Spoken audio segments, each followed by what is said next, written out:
what I said. Let's take a simple example. You place an FD with State Bank of India. Will State Bank of India come and give you the money, or will you go to State Bank of India? Correct. Now, on the contrary, if you take a loan from me, you are supposed to come and give it.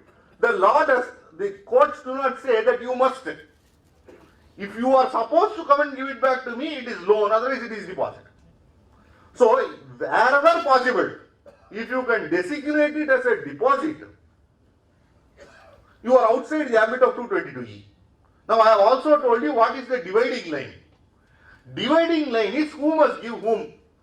That is the reason why the tribunal said intercorporate deposits are deposits, they are neither loans nor advances. They followed these two high courts and said no, it will not fall within the ambit of 222E.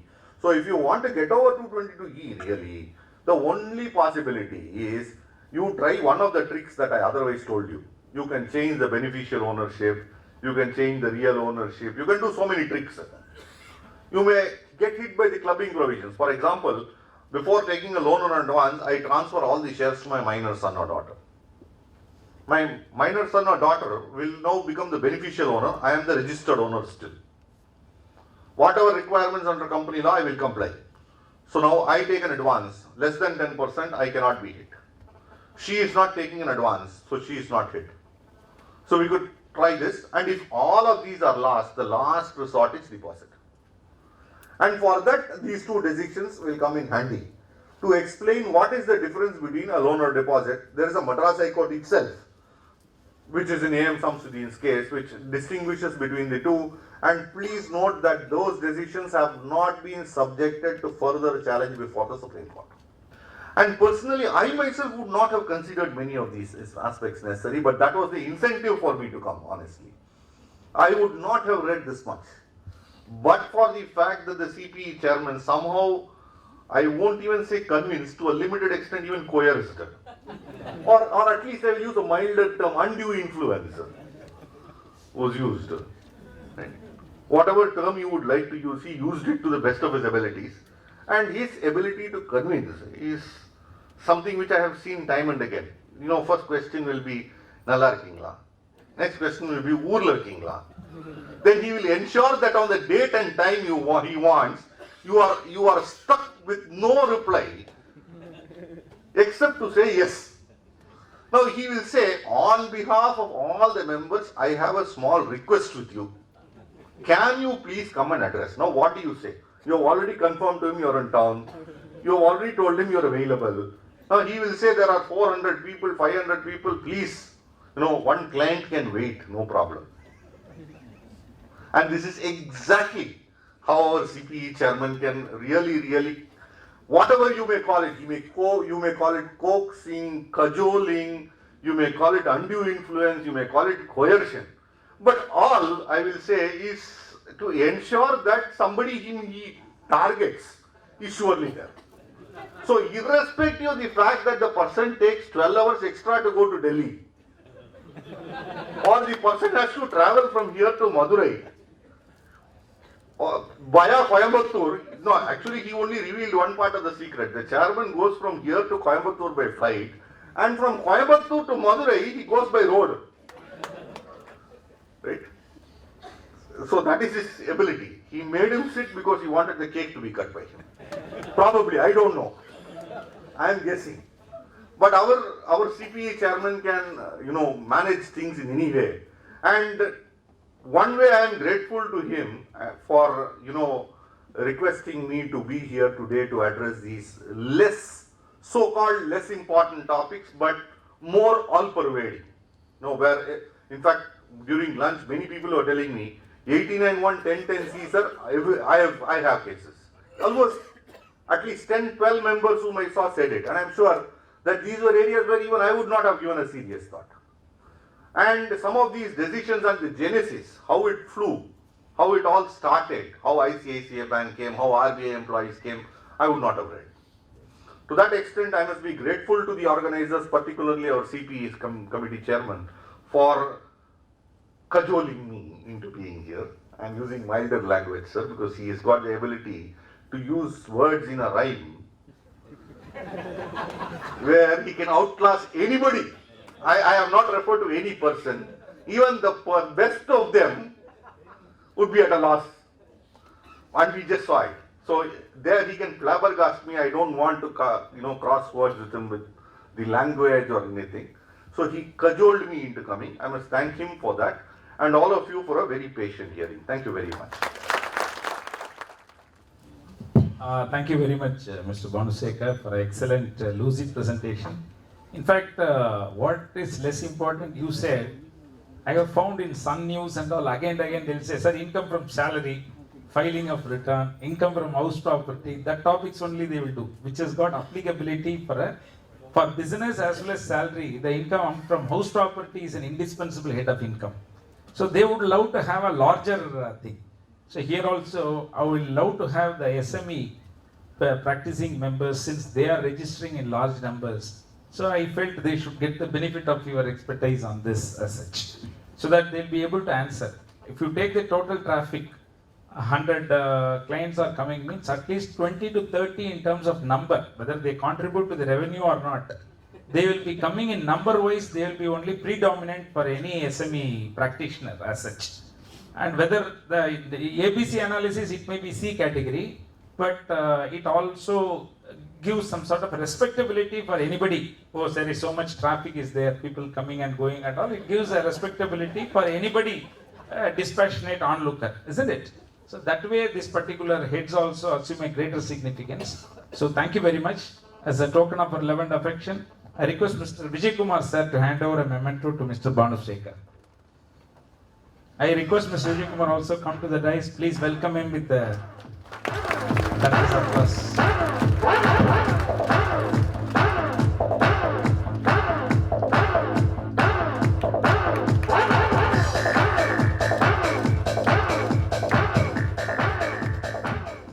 Dear friends, we have MP Vijay Kumar here.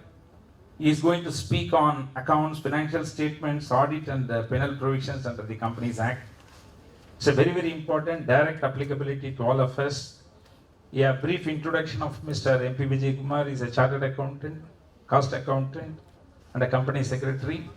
He is a rank holder, consistent rank holder in CA as well as CA Inter as well as final. He is a rank holder, all India rank holder, and he belongs to Visakhapatnam. He did his graduation, completed his degree from Visakhapatnam. Earlier he joined with Sundaram Finance. He was there for 8 years there. And I met him first in the Annexure building in the first floor when Mr. Ravi Shankar brought him for a program. And from there onwards, he's a very regular speaker, prolific speaker. He speaks in his own inimitable style. And among the students community, he's virtually darling. He'll be mobbed at any place, anytime.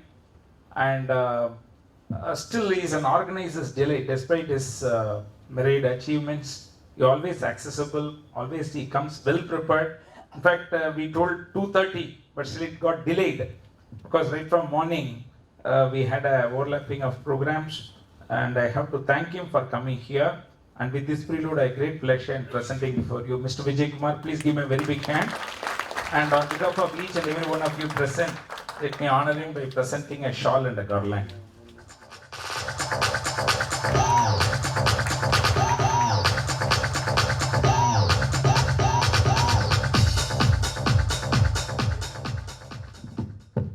Now over to Vijay Kumar. So we had Singham talking about both Singham 1 and 2. And right through the last 1 hour, I've been sort of speechless in terms of the voice he has, such a big voice. So congrats, Bhanu, for that very good presentation. I missed your pre-lunch session, or probably I was gifted to miss your pre-lunch session. So without much ado, coming to the topic of the session, we have this Companies Act 2013, and the focus of the discussion is on Chapter 9 and Chapter 10. Two important chapters, both of which dealing with the accounts and audit of companies.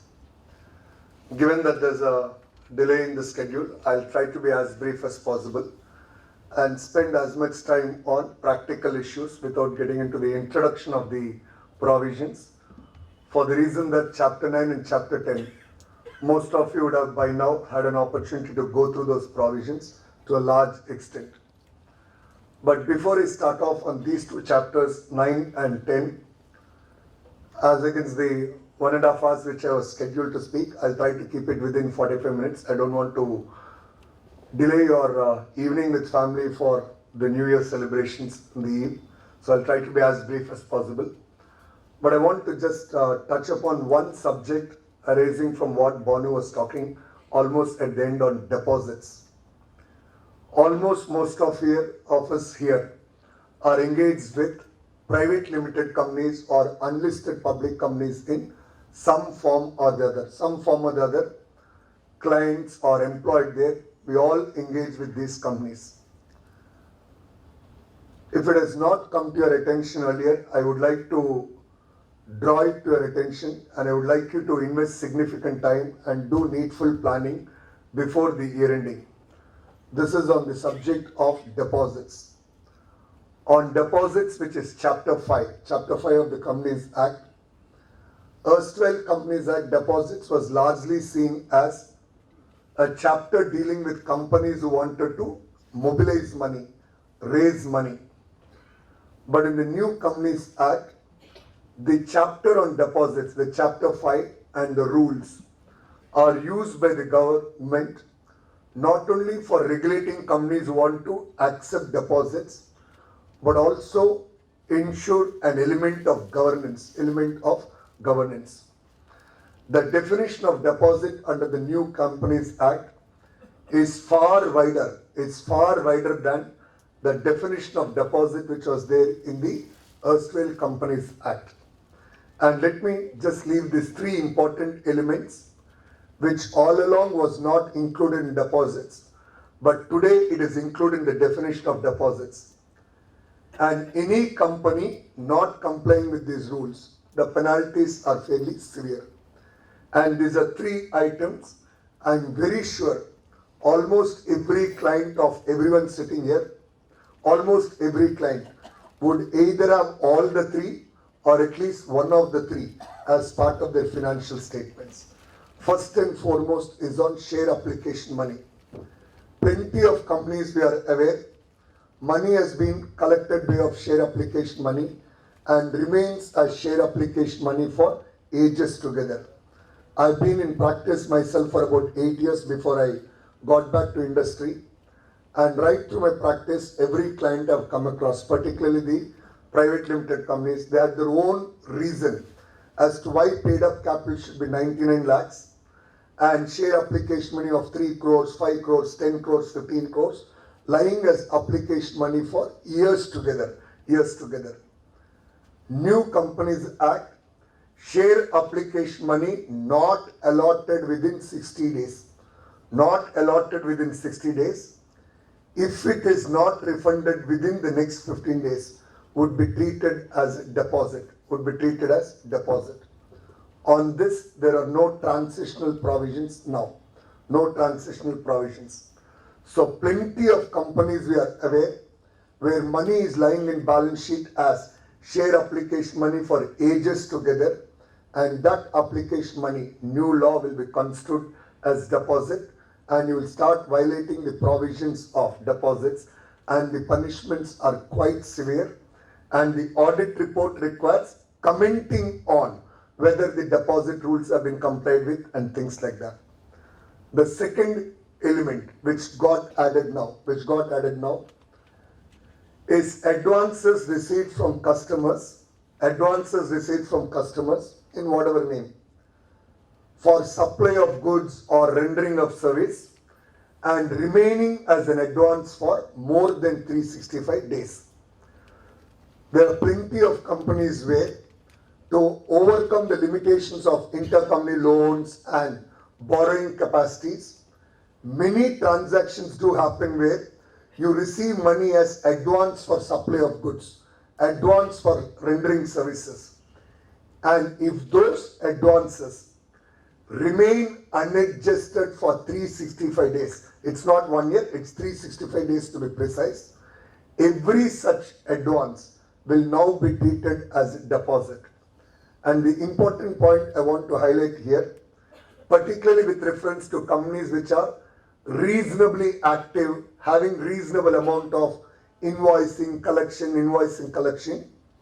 There are many of these clients where you have invoiced customers some 10 lakhs, some 7-8 invoices, customer has paid monies, whatever monies have been paid by customer have not been adjusted against the invoice, they are lying as unapplied advances.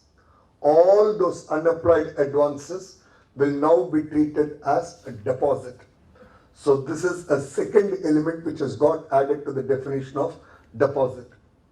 The third element, which again is a very common way of mobilizing money, and this is done largely keeping in mind the fact that there are many companies who have been mobilizing money from innocent people, where you collect money as advance for purchase of property.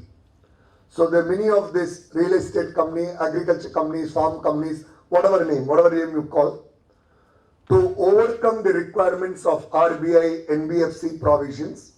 There are plenty of these companies where I have 1 acre land, 10 acre land, 3 acre land.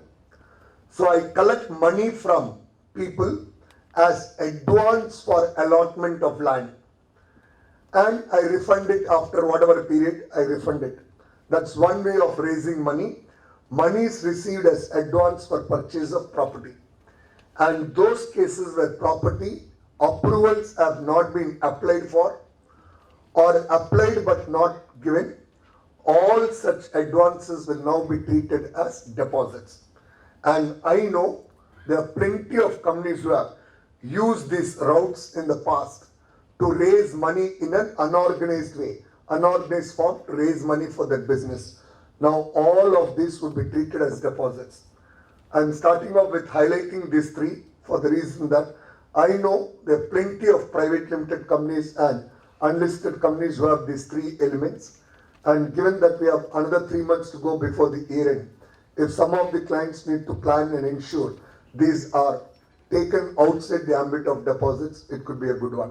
So having said that, let's get to the core of the 2 chapters which I am supposed to introduce here. Chapter 9 on accounts of companies and chapter 10 on audit. As far as chapter 9 is concerned, let me spend time on the key elements. Financial year, all of us are aware that it's going to be a uniform financial year, April to March going forward. And for existing companies who have a financial year other than March, you have a transitional provision. So you have a time of 1 more year, 2 years effectively before you can catch up with the uniform financial year. Only one exception is available if companies want to follow a financial year other than April to March. If you have a subsidiary of another company, if you are a subsidiary of another company or you are a holding company of another company, which company under some other regulation or it's a overseas entity requires an accounting year other than April to March, you can apply to NCLT and seek approval for having the accounting year as April to March. But otherwise, my view, this is a welcome trend. My view, it's a welcome trend that henceforth financial year will be uniform across. It would be April to March, and for the existing companies, you have a transitional period of 2 years. Second element on books and papers, and I want to spend a few minutes on this. A very basic definition, but a very important definition. This definition is important given the fact that all records are now getting digitized. All records are now completely in an electronic form. So books and papers, the definition now includes electronic records as well. But on electronic records, I just want to highlight the following. On electronic records, there's the requirement both in the Companies Act and in the Information Technology Act, read together, that all the financial records have to be kept in India, I want to spend some time on this. I'm sure all of us are aware that these days the applications, accounting applications, be it ERP or a basic accounting application, no longer is server based, no longer is license based. All of them are now only on a cloud model where you take this software as a service. So when you subscribe to an accounting package on a service model, where you take it on a cloud, that particular application has to be necessarily hosted in India. You cannot subscribe to an accounting package which is hosted somewhere outside of India.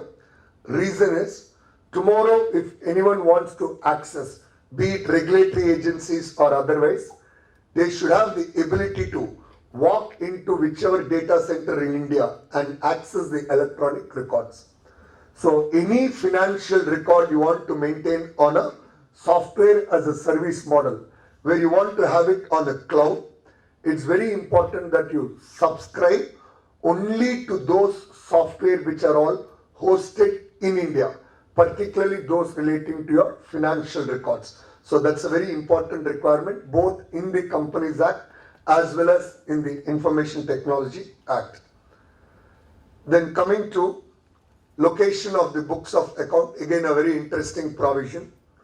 All books and accounts were maintained in India.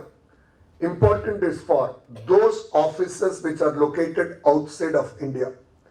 So branches located outside of India, be it Middle East or Africa or US, Europe, wherever you might have branches, all along there was no requirement that those books of account should be maintained in India.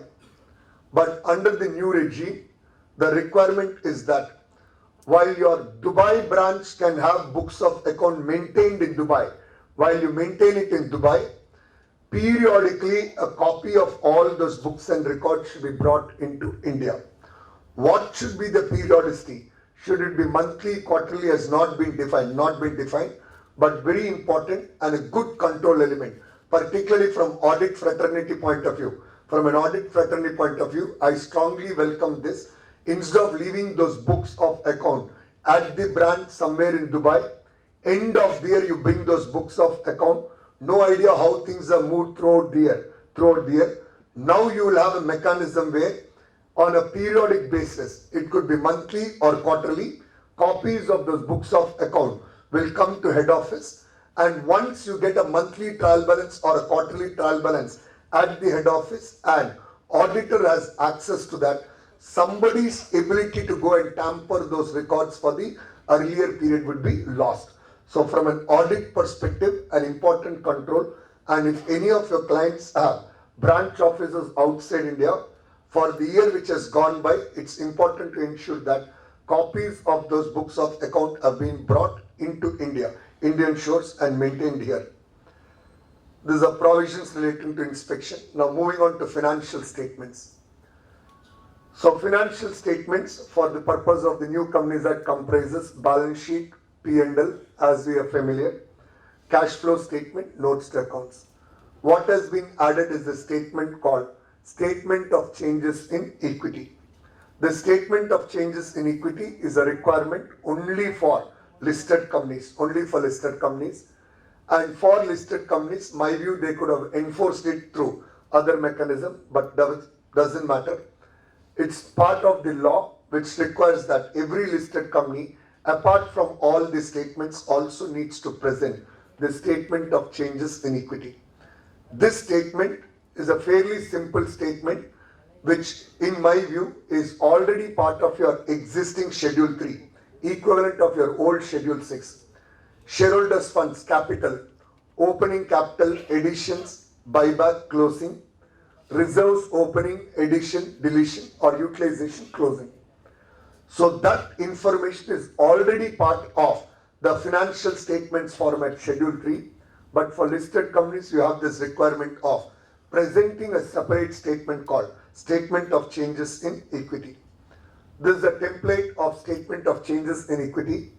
While there's a very sophisticated term for this called SOCI and all, it's nothing but a very simple statement of changes in each element of shareholders' funds. How much is your opening balance of share capital, revaluation reserve, this reserve, that reserve, P&L, share premium. Each of those are column headings. How much is the opening balance? How much got added? how much is the utilization, how much closing balance. That simple statement is called statement of changes in equity. So it's not a material change. So listed companies are required to make this change. But having said this, and while on this, let me add for the benefit of all of you here, since I have this information with me, I'm sure Institute will disseminate in due course. Most of us are aware that the converged accounting standards, IFRS converged standards, what are referred to as Ind AS, was supposed to come in 2011, but for whatever reason it has not come. Last budget in June, the finance minister mentioned that Ind AS will come from April 15, and the message now, it's about 10 days old with me. The message is that Ind AS is coming, and in phase 1 it will apply to all listed companies. From April 2015, voluntary adoption of Ind AS converged standards, and from April 16, mandatory application of all the converged standards from April 16. So Ind AS is coming. Institute has finished all its job in terms of preparation of the standards, updating the standards, handing it over to NACAS. The government has also approved the same. So effective April 15, it's ready for a voluntary adoption, and effective April 16, mandatory for phase 1 companies, that is for all the listed companies. Whether it will apply in phase 2, phase 3, there is no roadmap at present, but this part of the phase is confirmed. Now, having said this, a very important development again, consolidated financial statements. I'll spend approximately about 15 minutes on this. This is a very strange provision under the New Companies Act. There are two strange provisions in the Act, and they are unique to India. They are not there anywhere else in the world. These are two provisions unique only to India. It's like made in India and only for India, and not applicable anywhere else in the world. One is CSR, mandatory CSR. The second is consolidated financial statements. World over, across the world, including well-developed countries, consolidated financial statements are prepared only by listed companies, public interest entities. Not even companies who are unlisted but have huge borrowings. It is applicable only for listed companies where there are public shareholders. For all others, there is no requirement of consolidated financial statements. In India, and for all of us now, I don't know how many of you have actually assimilated this and put the organization ready for doing this. I don't know how many of you have done it, but I can share with you from my experience that consolidated financial statements is going to be significantly different the way it is prepared, and it's not the typical textbook approach of preparing consolidated financial statements.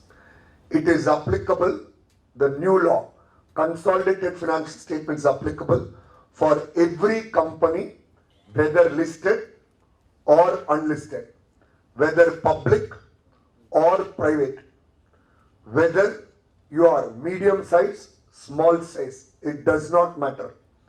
Whether you have borrowings from bank, no borrowings, it doesn't matter.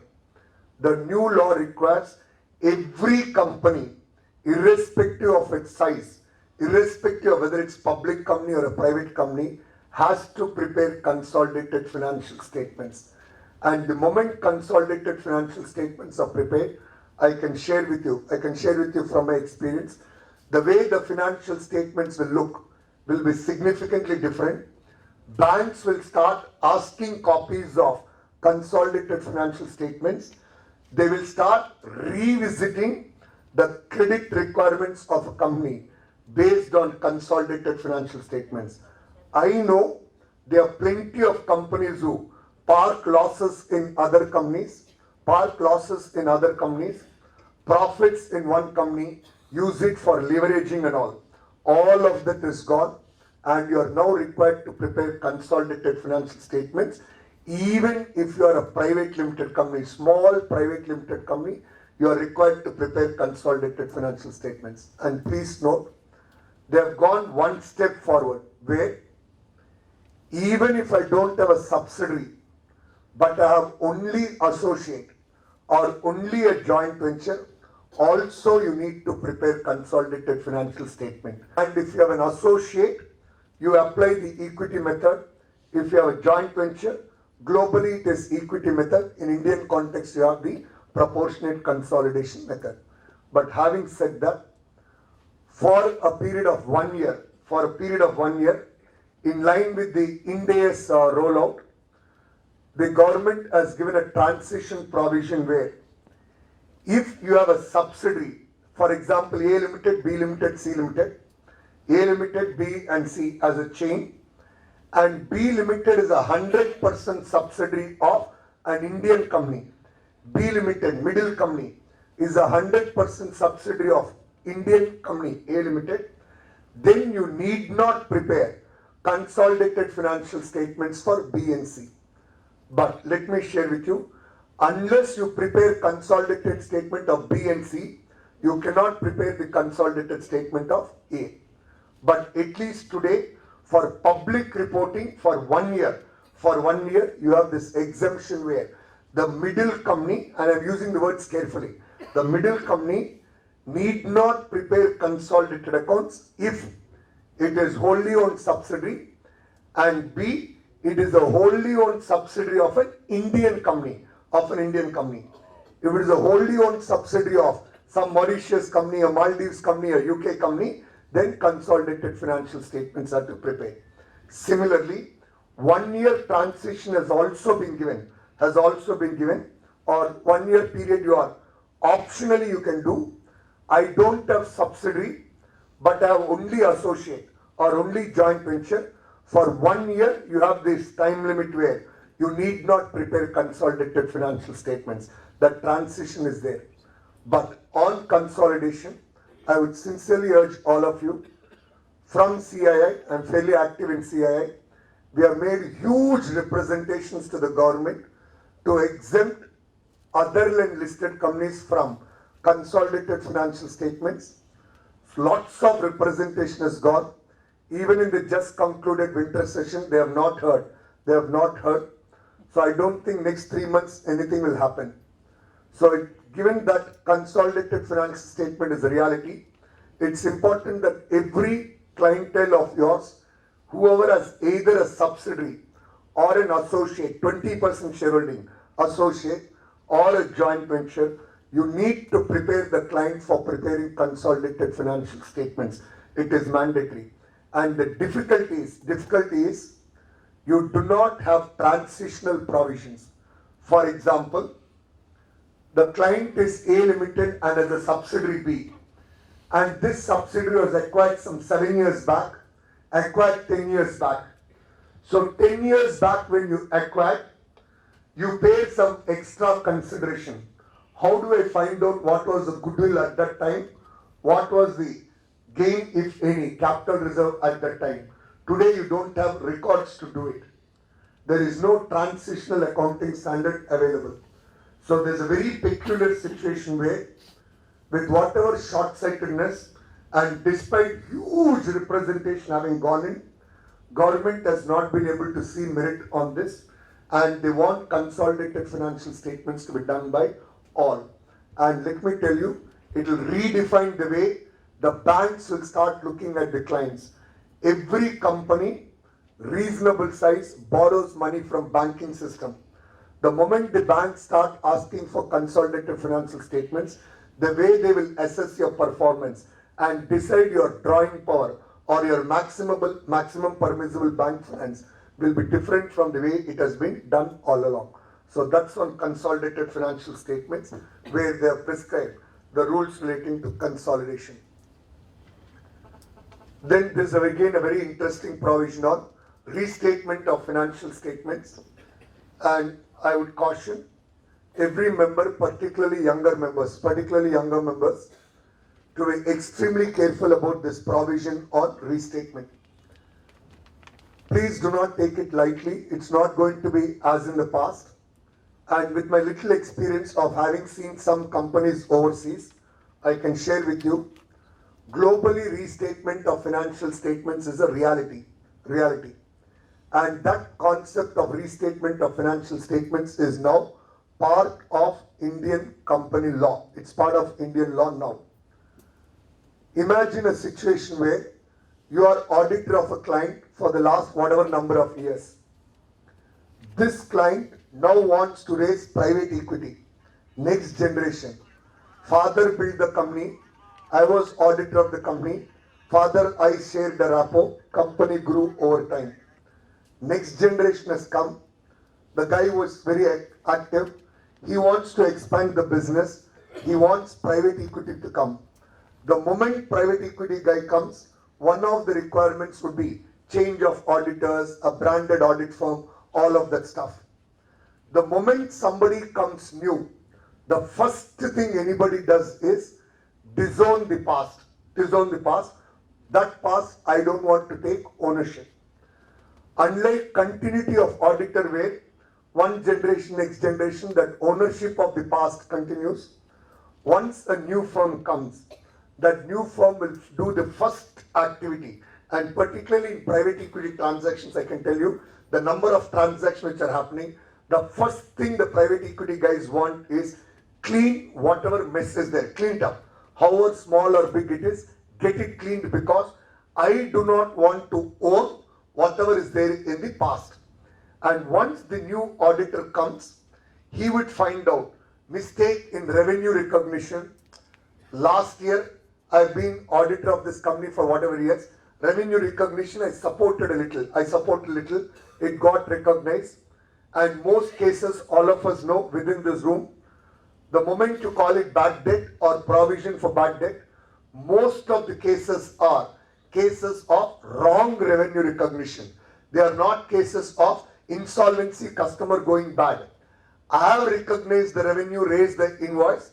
Customer says I never got the goods or quality of goods or what I accepted or the service, and later it becomes a bad debt. So once the new auditor comes and discovers there was wrong capitalization, or some law compliance was not there, or there was an erroneous treatment, something which was supposed to be expense got capitalized, the new guy discovers, he will insist on what is called restatement of financial statements. And particularly younger members, when you sign off financial statements, it's extremely important to have a 360-degree view of not just the company operations, but also how the outside world is all about. Outside world is not as clean and as kind and as good as it appears. Particularly when it comes to transactions of private equity and all, they'll be ruthless, they'll be merciless.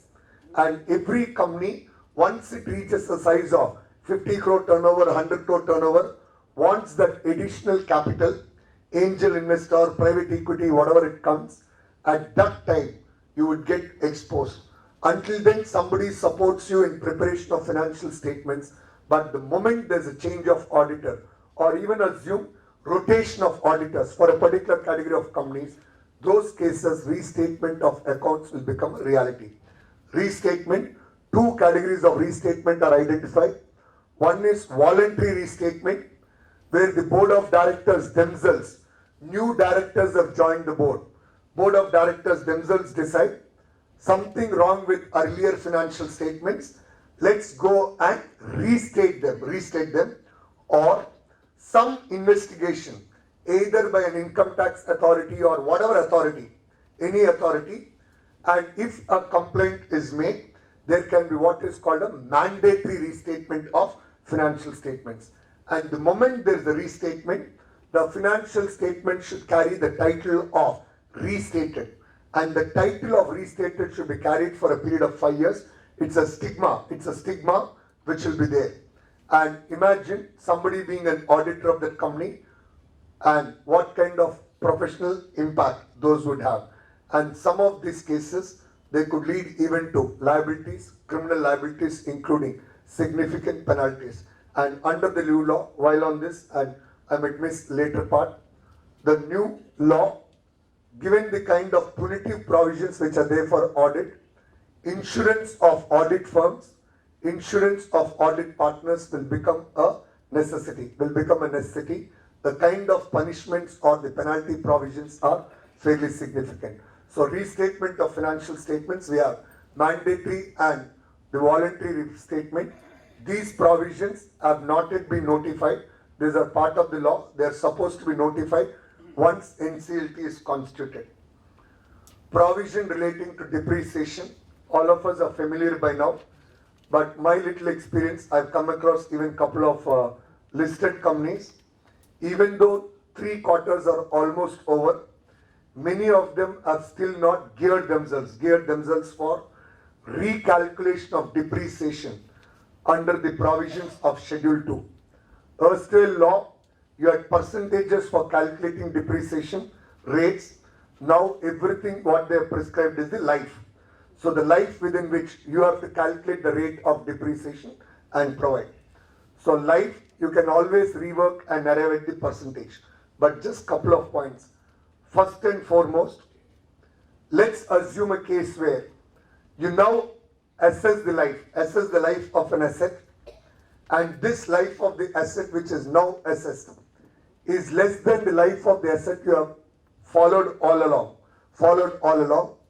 It implies that, in one sense, it implies that in the past my depreciation figures are wrong.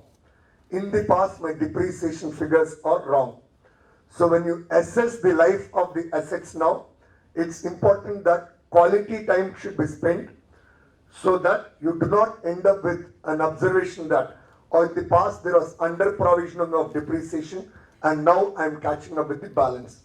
Second, for some of the companies, this could be a golden opportunity for cleaning up the financial statements.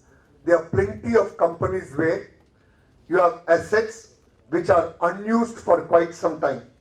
So I have assets factory 1, factory 2, factory 3. There is at least 5% of assets, 10% of assets which are unused for quite some time. Those assets, use this opportunity of identifying the WDV of those assets and write off all those assets at one go and write it off against the opening reserves. You need not touch your P&L, but the precaution you should have is the kind of documentation you have should be such that it is not an impairment. Otherwise, somebody would question that what you should have done last year you missed out and you are catching it up now.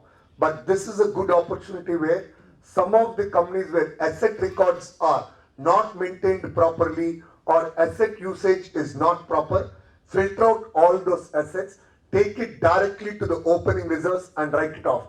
It will impact your net worth, but your P&L will be protected. Current year P&L will be protected, and the good thing is that depreciation for future years will be a smaller number.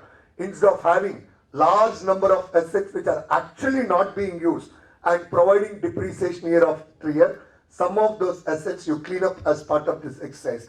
But precaution, I reiterate the caution that it should not appear as a case